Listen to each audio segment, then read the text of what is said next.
दोस्तों, पुलिस वालों और उनके बुरे व्यवहार के बारे में तो सब जानते ही हैं और साथ ही ये भी जानते हैं कि पुलिस वालों की ना दोस्ती अच्छी और ना दुश्मनी। पर ये कोई नहीं जानता कि इस सोच का कारण क्या है। ये सोच क्यों पैदा हुई एक आम इंसान में कि पुलिस वालों से जितना दूर रहा जा सके उतना बढ़िया है। जिसमें जो पुलिस वाले हैं वो हमारी सहायता के लिए ही बनाए गए हैं, फिर भी आम पब्लिक जो है उनसे दूर रहना ज़्यादा पसंद करती है। आज हम इसी विषय में बात करेंगे। आज हम बात करेंगे उन कारणों के बारे में जिनसे हमें ये पता लगेगा कि पुलिस वाले जो हमसे ख़राब व्यवहार करते हैं, जो दुर्व्यवहार करते हैं, कहीं अपनी शक्ति का, कहीं अपने पावर का गलत उपयोग करते दिखाई देते हैं, उन सब के कारण क्या हैं। हेलो दोस्तों, स्वागत है आपका हमारे पेज जनता डिपार्टमेंट में। दोस्तों, पुलिस समाज में कानून व्यवस्था बनाए रखने के लिए, आम जनता की रक्षा के लिए और उनके अधिकारों की हनन से उनकी सुरक्षा के लिए समाज में नियुक्त की गई है। पुलिस वालों का काम है कि वे आम जनता की प्रॉब्लम्स को सॉल्व करें, क्योंकि उन्हें सीधे तौर पर जनता की सेवा के लिए ही नियुक्त किया जाता है। लेकिन भारतीय पुलिस प्रणाली में कुछ ऐसे लोग भी हैं जो भ्रष्टाचार, शक्ति का दुरुपयोग और अनुचित व्यवहार से लोगों के मन में पुलिस के प्रति डर बिठाते हैं। ये व्यवहार न केवल जनता का पुलिस पे से विश्वास मिटाता है, बल्कि उनके सिद्धांतों को भी कमज़ोर करता है। एक आम आदमी के मन में ये भावना पैदा हो जाती है कि पुलिस जो है वो हमारी सुरक्षा के लिए नहीं है और पुलिस से मदद मांगने से अच्छा है वे खुद ही इसका निवारण कर लें। दोस्तों, भारतीय पुलिस प्रणाली में यदि कोई पुलिस वाला आपके साथ गलत व्यवहार करता है या आपके साथ खराब व्यवहार करता है तो उसकी जवाबदेही बहुत कम होती है। यदि कोई पुलिस वाला आपके साथ दुर्व्यवहार करता है तो most of the time chances है कि उसको इसके प्रति किसी को जवाब देने की ज़रूरत नहीं होती और इसी कारण से पुलिस डिपार्टमेंट में ऐसा माहौल बन जाता है कि अधिकारियों को ये लगता है कि उनको किसी के सामने जवाब देने की तो ज़रूरत है नहीं और ना ही उनको कोई दंड देने वाला है, तो इसलिए वो अपनी शक्ति का दुरुपयोग बार बार करते रहते हैं। नंबर 2, अपर्याप्त प्रशिक्षण और संसाधनों की कमी। दोस्तों, एक और कारण है जो पुलिस वालों के बुरे व्यवहार का कारण बनता है, वो है कि पुलिस वालों को पर्याप्त मात्रा में प्रशिक्षण और संसाधन नहीं दिए जाते हैं, जिससे वे किसी प्रॉब्लम का सलूशन, आम लोगों से जुड़ाव या उनके अधिकारों के क्षेत्र में पर्याप्त ज्ञान प्राप्त नहीं कर पाते हैं। और जब भी कोई ऐसा केस सामने आता है जिसमें पुलिस वालों की नॉलेज और उनके प्रशिक्षण की ज़रूरत होती है, तो वहाँ जाकर जो है वो घटनाएँ उनके दिमाग पर तनाव डालना शुरू कर देती हैं, जिससे बचने के लिए पुलिस वाले आम जनता के साथ ही दुर्व्यवहार करना शुरू कर देते हैं ताकि उनको किसी को जवाब ना देना पड़े। पॉइंट नंबर 3, काम करने की स्थिति और तनाव। दोस्तों, भारत में पुलिस अधिकारियों के सामने बहुत सी ऐसी चुनौतीपूर्ण समस्याएं आ जाती है जिनमें उनके तनाव का स्तर जो है बहुत बढ़ जाता है।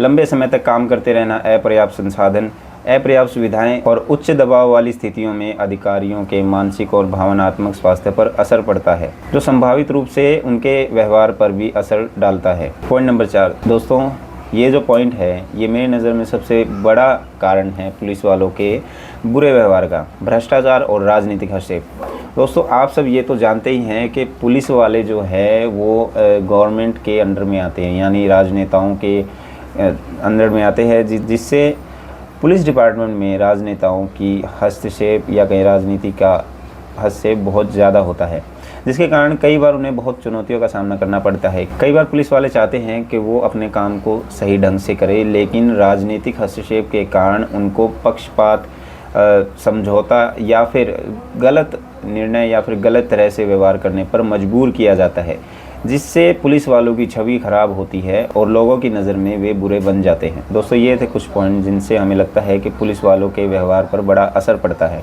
तो अब इस व्यवहार को ठीक करने के लिए या फिर इन जो हमने पॉइंट बताए इनका कोई निवारण हो तो शायद पुलिस वालों के व्यवहार में भी फ़र्क आ जाए।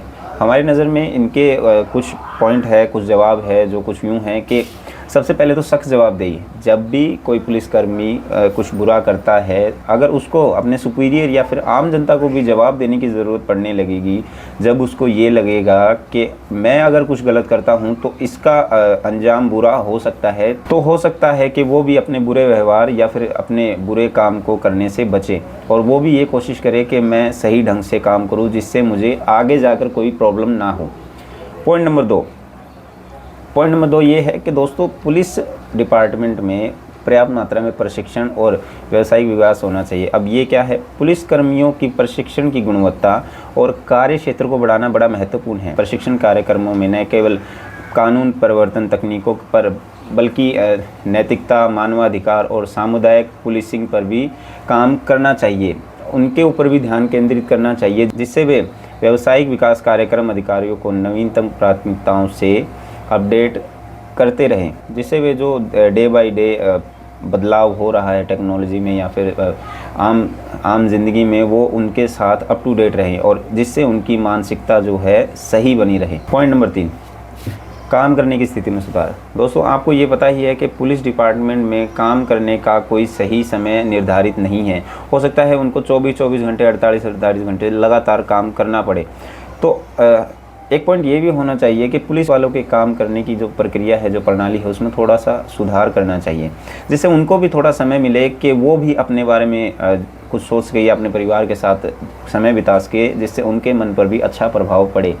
लगातार काम करना पुलिस डिपार्टमेंट ही नहीं, किसी भी व्यक्ति के लिए बड़ा परेशान करने वाला हो सकता है। तो अगर उनको भी कुछ समय अपने परिवार के साथ या उनको भी कुछ समय आराम के लिए मिले तो पॉसिबल है कि उनके जो एटीट्यूड है, जो उनका व्यवहार है, उसमें फ़र्क दिखे। पॉइंट नंबर 4, पारदर्शिता और नागरिक जुड़ाव को बढ़ावा देना। दोस्तों, अक्सर पुलिस संचालन में पारदर्शिता की कमी रहती है। अगर पारदर्शिता की बात करें तो आम जनता और पुलिस वालों के बीच जो विश्वास है, जो कनेक्शन होना चाहिए, वो अक्सर कम तो क्या कहेंगे कि होता ही नहीं है। हमेशा ये रहता है कि एक आम आदमी पुलिस वालों से बचना ही चाहता है। हर सिचुएशन में वो ये चाहता है कि पुलिस वालों से जितना दूर रहा जाए उतना ही अच्छा है। तो हमारा मानना ये है कि पुलिस वालों और जो आम जनता है, उनके बीच में जो ये दीवार है, जो ये डिफरेंस है, अगर उसको कम किया जा सके, अगर किसी भी तरीके से आम जनता के मन में ये विश्वास जताया जा सके कि पुलिस वाले जो हैं आपके लिए ही बने हैं, आपकी रक्षा के लिए ही बने हैं, तो पॉसिबल है कि पुलिस वालों के व्यवहार में भी बदलाव आए। तो दोस्तों, ये कुछ मेजर पॉइंट थे, या यूँ कहें ये कुछ बातें थी जो ये साबित करती हैं कि हर वक्त जो पुलिस वाला है, हर वक्त जो पुलिसकर्मी हैं, वो बुरा व्यवहार करने के लिए तैयार नहीं रहते। कई बार ये होता है कि उनको परेशान किया जाता है या उनको प्रेशराइज़ किया जाता है, जिसके कारण वो जो है आम जनता के साथ दुर्व्यवहार करते हैं। क्योंकि पुलिस डिपार्टमेंट या फिर किसी भी डिपार्टमेंट, चाहे वो सरकारी हो या प्राइवेट हो, अपने सुपीरियर के सामने बोलना काफ़ी प्रॉब्लमेटिक हो सकता है, क्योंकि हो सकता है इससे उनकी नौकरी चली जाए या फिर उनको और कई तरह की समस्याओं का सामना करना पड़े। तो वे कोशिश करते हैं कि वे अपने सुपीरियर को, अपने से ऊपर काम करने वाले जो भी अफसर हैं, उनको खुश रखें, ताकि उनको भी जो है उनकी नौकरी में कोई प्रॉब्लम ना हो। तो आशा है आज की वीडियो से आपको कोई ना कोई सहायता मिलेगी, आपको कुछ ना कुछ नॉलेज मिलेगी और आपका पुलिस के प्रति नज़रिया बदलने में ये आपकी थोड़ी सहायता करेगी। मिलते हैं अगली वीडियो में, तब तक के लिए धन्यवाद।